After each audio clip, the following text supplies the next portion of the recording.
Hi everyone, Mr. Boltri here, bringing you video 5.9. We're going to talk about the big four equations of constant acceleration. So first, we're going to introduce the equations, talk about what they are and why they're important, and then I'm going to walk through each one at a time and show you where it came from. Because I believe it's important to, if you're going to use an equation, to know at least where it came from. So first, before we dive into any of this, there is a huge rule before you use any of these big four equations of constant acceleration motion.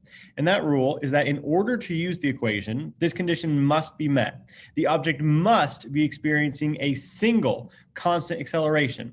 If it is a changing acceleration or more than one constant acceleration, like it's one at the beginning and then one at the second half of the problem, you cannot use these equations. You have to use a different method or split it into half and solve those two constant accelerations separately. But this rule has to be met in order for you to use these equations.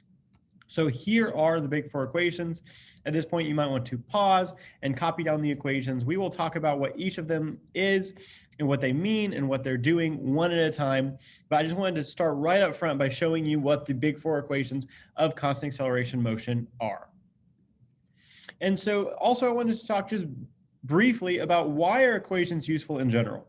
So up until this point, we've been solving everything graphically, and graphically is a really good way to solve problems. For example, if I were to give you this problem, a car accelerates from 10 meters per second to 15 meters per second over the course of 8 seconds, how far did it travel?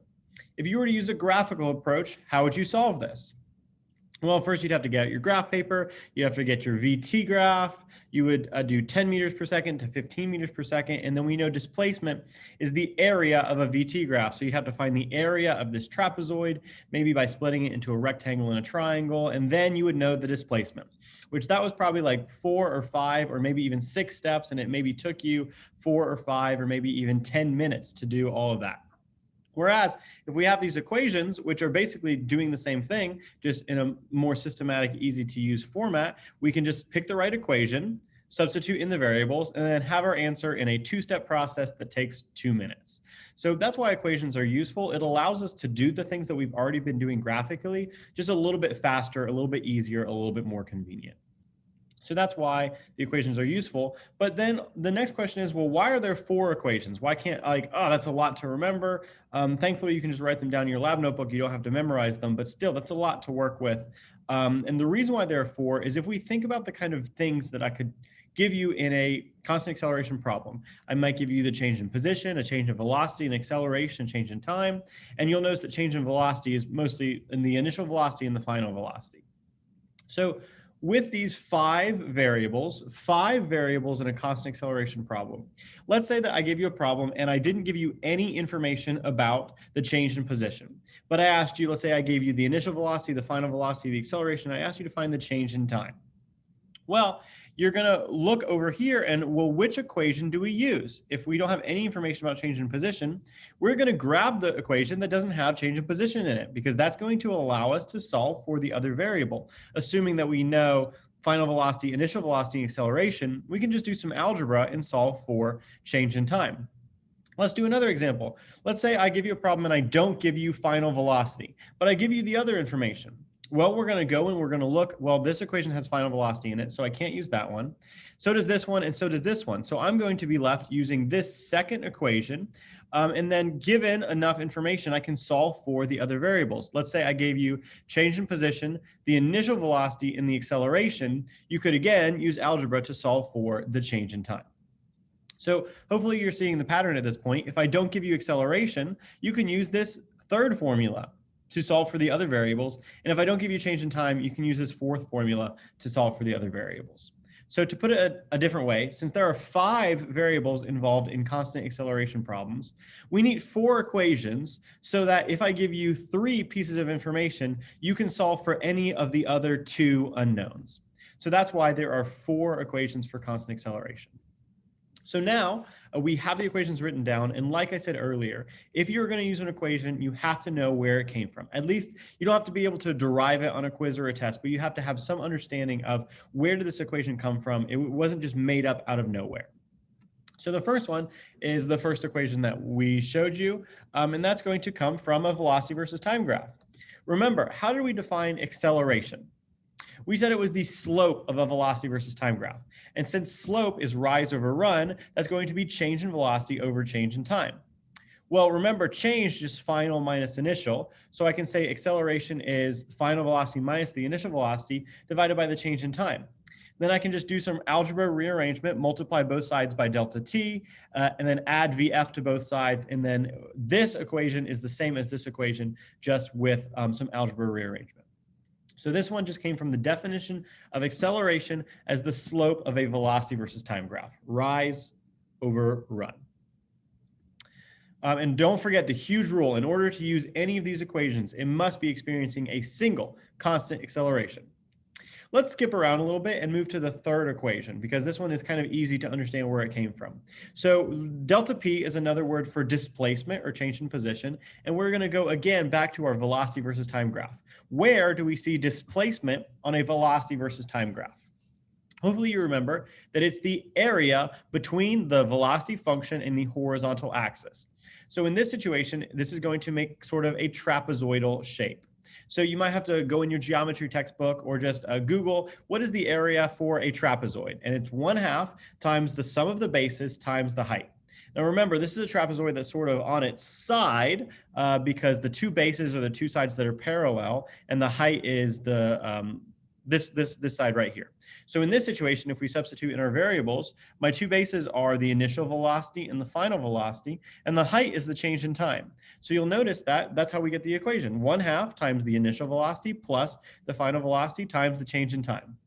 And this just comes from the definition of displacement as the area of a velocity versus time graph using the area of a trapezoid formula. And don't forget the huge rule as always. Let's go back to equation number 2 because it's very similar to the equation number 1. You'll see we're still solving for displacement, which is still going to be the area of a velocity versus time graph. But if you do forget the equation formula for a trapezoid, you can break this trapezoid into a rectangle and a triangle. The area for a rectangle is base times height, or length times width, which the length of this is the change in time, and the width is the initial velocity, which is where we get the initial velocity times the change in time from. And the area of a triangle is 1/2 times the base, the change in time, the change in time, times the height, which is the change in velocity. So this formula is very similar to our original formula, except remember this one was important because we didn't need any information about final velocity. So this delta V is a little bit pesky there. We're actually going to replace it with, remember this is the slope of a VT graph, is acceleration. So we can say that delta V equals A times delta T. Then we can just do a little variable substitution. And where we have a delta V here, we can put in an A times delta T. So then we'll get 1/2 times A times delta T, which is just 1/2 times A times delta T squared.